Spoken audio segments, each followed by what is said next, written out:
আকাশবাণী আগরতলা স্থানীয় সংবাদ পড়ছি সোমা চট্টোপাধ্যায়।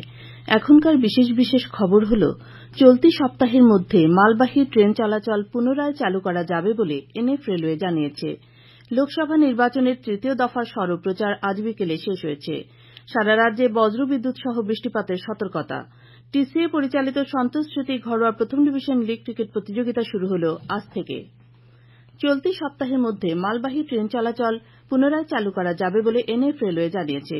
এনএফ রেলওয়ের মুখ্য জনসংযোগ আধিকারিক জানিয়েছেন, এই পথে পণ্যবাহী ট্রেন চলাচলের জন্য সব রকম প্রয়াস চলছে।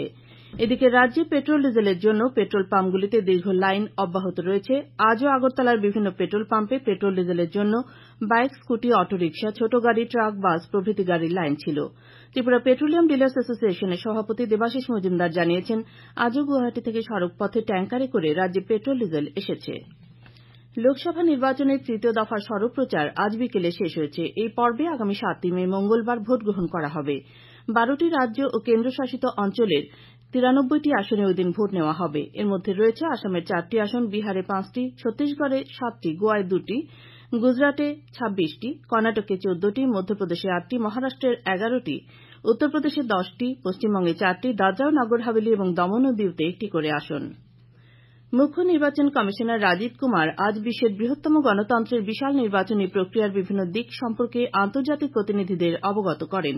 শ্রী কুমার আজ নয়াদিল্লিতে ইন্টারন্যাশনাল ইলেকশন ভিজিটর্স প্রোগ্রামে 23টি দেশের নির্বাচন পরিচালন সংস্থার প্রতিনিধিদের উদ্দেশ্যে ভাষণ দিচ্ছিলেন। উল্লেখ্য, ভারতের লোকসভা নির্বাচন প্রত্যক্ষ করতে এই প্রতিনিধিরা গতকাল ভারতে এসে পৌঁছেছেন। তারা মহারাষ্ট্র, গোয়া, গুজরাট, কর্ণাটক, মধ্যপ্রদেশ, উত্তরপ্রদেশের 6টি রাজ্য সফর করবেন। গ্রীষ্মের তীব্র দাবদাহের কারণে 59 জেলাতে স্বাস্থ্য দপ্তর জনস্বাস্থ্য রক্ষায় প্রয়োজনীয় পদক্ষেপ গ্রহণ করেছে। উদ্ভূত পরিস্থিতিতে জনগণকে নিরাপদ ও সুস্থ রাখতে করণীয় বিষয়ে সচেতনতামূলক প্রচার জোরদার করা হয়েছে। এই সময় ফাস্টফুড, তেলে ভাজা খাবার, তেল, চর্বি জাতীয় খাবার এড়িয়ে যাবার পরামর্শ দেওয়া হয়েছে। প্রয়োজন ছাড়া রোদে না বেরোতে, বিশেষ প্রয়োজনে ছাতা, টুপি ও সানগ্লাস পরে বেরোতে হবে। এই সময় জলবাহিত রোগ প্রতিরোধে পরিশ্রুত পানীয় জল পান করার আবেদন জানানো হয়েছে। 59 জেলার মুখ্য চিকিৎসা আধিকারিক ডা শীর্ষেন্দু চাকমা এক সাক্ষাৎকারে জানান, আশাকর্মী ও স্বাস্থ্যকর্মীরা প্রচণ্ড গরমে সাবধানতা ও সতর্কতা বিষয়ে জেলার নানা স্থানে জনগণকে পরামর্শ দিচ্ছেন। এই গরম আবহাওয়ায় স্বাস্থ্য সমস্যা দেখা দিলে নিকটবর্তী স্বাস্থ্যকেন্দ্রে যোগাযোগ করার জন্য তিনি আবেদন জানান। চাকমা জনজাতি সম্প্রদায়ের ঐতিহ্যবাহী বিজু উৎসবের অঙ্গ হিসেবে আজ বিকেলে আগরতলা টাউন হলে অনুষ্ঠিত হয় বিজু রংধং উৎসব। চাকমা ইউথ কালচারাল ফোরামের উদ্যোগে এই ঐতিহ্যবাহী অনুষ্ঠানের উদ্বোধন করেন রাষ্ট্রপতি পুরস্কারপ্রাপ্ত ও পদ্মশ্রী সম্মানে ভূষিত স্মৃতিরেখা চাকমা। উপস্থিত ছিলেন বর্ষিয়ান সাংবাদিক স্রোতরঞ্জন খিসা সহ অন্যান্য অতিথিগণ। আজকের বিজু সাংস্কৃতিক অনুষ্ঠানে বিজু রংধং উদযাপনের প্রেক্ষাপট নিয়ে আলোচনা করেন বিশিষ্ট অতিথিগণ। অনুষ্ঠানে বিশিষ্ট অতিথি হিসেবে উপস্থিত ছিলেন ত্রিপুরা রাজ্য চাকমা পরিষদের সভাপতি দেবযান চাকমা, অবসরপ্রাপ্ত আইএএস অফিসার টিকে চাকমা, বিশিষ্ট সমাজসেবী বিমল চাকমা, যোগমায়া চাকমা, কাকুলি চাকমা সহ অন্যান্যরা। শিক্ষা প্রতিষ্ঠানগুলিতে র্যাগিং রুখতে 59 জেলাতে অ্যান্টি র্যাগিং কমিটি গঠন করা হয়েছে। এই কমিটির চেয়ারম্যান হয়েছেন 59 জেলার জেলাশাসক। সদস্য সচিব হয়েছেন জেলার অতিরিক্ত জেলাশাসক। 12 সদস্য কমিটিতে জেলার 2টি মহাবিদ্যালয়ের অধ্যক্ষদ্বয়, ছাত্র সংগঠনগুলির প্রতিনিধি ও সংবাদ মাধ্যমের প্রতিনিধিরা রয়েছেন।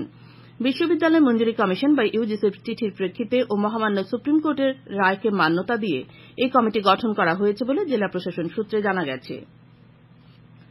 বৃষ্টিতে তীব্র গরম থেকে সাধারণ মানুষ কিছুটা স্বস্তি পেলেও ক্ষতির শিকার অপেক্ষাকৃত নিচু জমির ধান চাষীরা।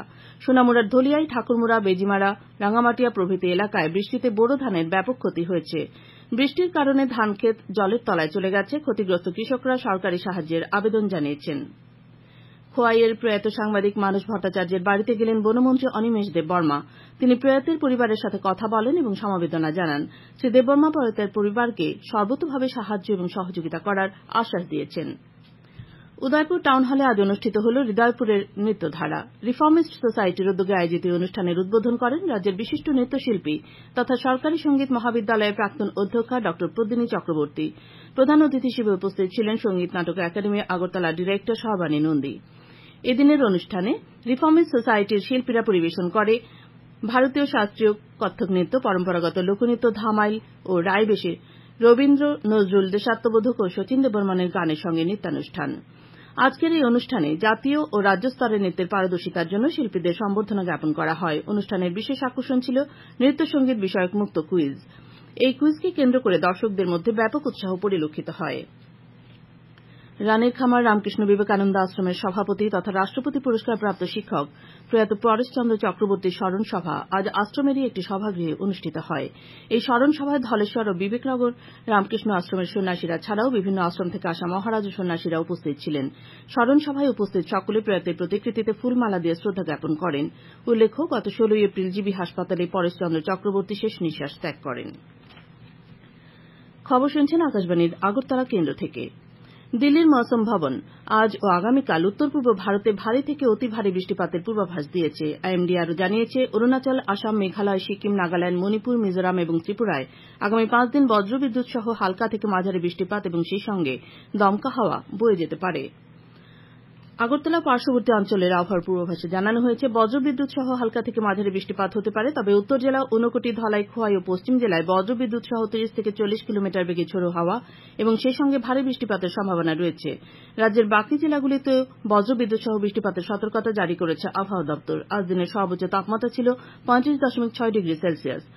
আজ ধর্মনগর ও খোয়াইয়ে বৃষ্টি হওয়ায় তীব্র তাপপ্রবাহের থেকে সাধারণ মানুষ নিস্তার পেয়েছে বলে আমাদের জেলার সংবাদ প্রতিনিধিরা জানিয়েছেন।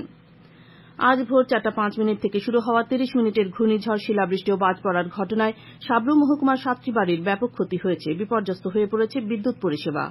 সাব্রু মহকুমা শাসক শিবজ্যোতি দত্ত জানান, সাতচাঁদ ব্লকের ফুলছড়ি ভিলেজে ঘরের ওপর গাছ ভেঙে পড়ে সান্ত্বনা ত্রিপুরা নামে এক মহিলা আহত হয়েছেন। হাসপাতালে তার চিকিৎসা চলছে। সন্ধ্যের পরেও মহকুমার বেশিরভাগ জায়গায় স্বাভাবিক হয়নি বিদ্যুৎ পরিষেবা। বিদ্যুৎ পরিষেবা স্বাভাবিক করার চেষ্টা চালানো হচ্ছে বলেও জানান মহকুমা শাসক। ভারতের কমিউনিস্ট পার্টি মার্ক্সবাদী ত্রিপুরা রাজ্য কমিটির উদ্যোগে আজ দলের রাজ্য দপ্তরে দার্শনিক কার্ল মার্ক্সের 207তম জন্মদিন উদযাপন করা হয়। অনুষ্ঠানে মার্ক্সের প্রতিকৃতিতে পুষ্পার্ঘ্য অর্পণ করেন বামফ্রন্ট আহ্বায়ক নারায়ণ কর সহ অন্যান্য নেতৃবৃন্দ। পরে শ্রী কর মার্ক্সের জীবন দর্শন নিয়ে আলোচনা করেন। দার্শনিক কার্ল মার্ক্সের 207তম জন্মদিন আজ বিলোনিয়াতেও পালিত হয়। বিলোনিয়া সিপিআইএম অফিসে আয়োজিত অনুষ্ঠানে মার্ক্সের প্রতিকৃতিতে ফুলমালায় শ্রদ্ধা জানান বিধায়ক দীপঙ্কর সেন, সিপিআইএম নেতা বিজয় তিলক সহ দলীয় নেতা ও কর্মীরা। আগরতলা প্রদেশ কংগ্রেস ভবনে আজ এক সাংগঠনিক বৈঠক অনুষ্ঠিত হয়। বৈঠকে ভোট পরবর্তী এবং ভোট গণনাকালীন সময়ে দলীয় কার্যক্রম নিয়ে আলোচনা হয়। বৈঠকে উপস্থিত ছিলেন প্রদেশ কংগ্রেস সভাপতি আশিস কুমার সাহা, বিধায়ক সুদীপ রায় বর্মন ও গোপাল চন্দ্র রায় সহ রাজ্য, জেলা ও ব্লক পর্যায়ের নেতৃবৃন্দ। গরমের হাত থেকে পথ চলতি মানুষকে কিছুটা নিস্তার দিতে আজ সংহতি ক্লাবের উদ্যোগে রামনগরে ঠান্ডা পানীয় বিতরণ করা হয়। উপস্থিত ছিলেন ক্লাবের সম্পাদক তথা আগরতলা পুর নিগমের মেয়র দীপক মজুমদার সহ ক্লাব কর্মকর্তারা। ত্রিপুরা তপশিলি জাতি সমন্বয় সমিতির 43তম প্রতিষ্ঠা দিবস আজ আগরতলার মেলার মাঠ আম্বেদকর ভবনে পালন করা হয়। এ উপলক্ষে আয়োজিত অনুষ্ঠানে দলীয় পতাকা উত্তোলন করেন সংগঠনের রাজ্য সভাপতি রতন ভৌমিক। পরে দিনটির তাৎপর্য তুলে ধরে আলোচনা করেন সংগঠনের রাজ্য সম্পাদক সুধন দাস। এদিকে আজ বিলোনিয়াতেও ত্রিপুরা তপশিলি জাতি সমন্বয় সমিতির প্রতিষ্ঠা দিবস পালিত হয়। অনুষ্ঠানে সংগঠনের পতাকা উত্তোলন করেন সংগঠনের দক্ষিণ জেলা সম্পাদক ভাগ্যধর মজুমদার, বিধায়ক দীপঙ্কর সেন সহ সংগঠনের নেতাকর্মীরা অনুষ্ঠানে উপস্থিত ছিলেন। 3 দিন আগে নিখোঁজ হওয়া এক ব্যক্তির মৃতদেহ আজ উদ্ধার করল কাকরাবন থানার পুলিশ। গত শুক্রবার সকালে উদয়পুর লালটিলা এলাকার বাসিন্দা 50 বছর বয়সের উত্তম দাস নামে ওই ব্যক্তি কাজের জন্য বাড়ি থেকে বের হয়ে আর ফেরেনি।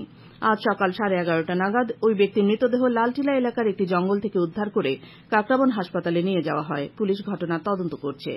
খেলার খবর। টিসিএ পরিচালিত সন্তোষ স্মৃতি ঘরোয়া প্রথম ডিভিশন লীগ ক্রিকেট প্রতিযোগিতা আজ থেকে শুরু হয়েছে।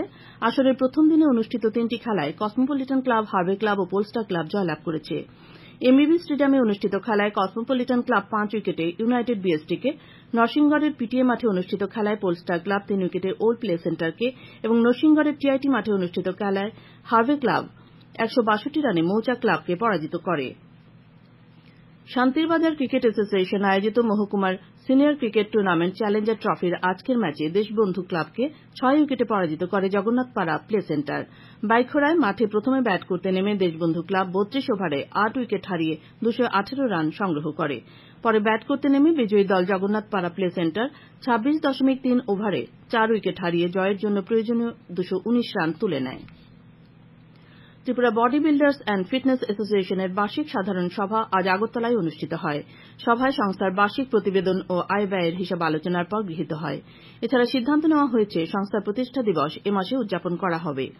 এবছরের ডিসেম্বর মাসে রাজ্যভিত্তিক বডি বিল্ডিং প্রতিযোগিতা হবে বলেও সিদ্ধান্ত নেওয়া হয়। অ্যাসোসিয়েশনের সভাপতি তনয় দাস এ খবর জানিয়েছেন। শেষ করার আগে খবরের বিশেষ বিশেষ অংশগুলো আরেকবার পড়ছি। চলতি সপ্তাহের মধ্যে মালবাহী ট্রেন চলাচল পুনরায় চালু করা যাবে বলে এনএফ রেলওয়ে জানিয়েছে। লোকসভা নির্বাচনের তৃতীয় দফার সড়ক প্রচার আজ বিকেলে শেষ হয়েছে। সারা রাজ্যে বজ্রবিদ্যুৎ সহ বৃষ্টিপাতের সতর্কতা। টিসিএ পরিচালিত সন্তোষ স্মৃতি ঘরোয়া প্রথম ডিভিশন লিগ ক্রিকেট প্রতিযোগিতা শুরু হল আজ থেকে। স্থানীয় সংবাদ আজকের মতো শেষ হল।